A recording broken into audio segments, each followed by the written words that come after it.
Dalawang rider ang patay sa magkahiwalay na aksidente. Ang isa, nabagsakan ng poste sa Negros Occidental. Yan at iba pang disgrasya sa kalsada sa report ni Mark Salazar. Dire-diretsong pumasok sa main road sa Banga, Aklan ang motorsiklong yan at sumalpok sa patrol car.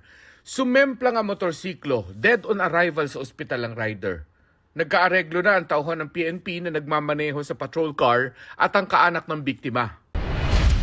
Sa Cadiz, Negros Occidental, napadaan lang ang rider na yan nang mabagsakan ng poste ng kuryente.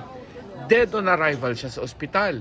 Ayon sa Northern Negros Electric Cooperative, isang truck mixer ang sumabit sa kable ng poste kaya ito bumagsak. Nagdulot din ito ng brownout pero agad namang naibalik ang kuryente. Sa Santa Ilocos Sur, bigla namang napunta sa linya ng truck ang kotseng yan kaya nagsalpukan ng dalawa. Sa lakas ng banggaan na UP ang harapan ng mga sasakyan. Isinugod sa ospital ang driver ng kotse at kanyang misis na parehong bahagyang nasugatan. Batay sa investigasyon, madulas ang kalsada dahil sa pag-ulan. Mark Salazar, nagbabalita para sa GMA Integrated News. Huwag magpahuli sa mga balitang dapat niyong malaman. Mag-subscribe na sa GMA Integrated News sa YouTube.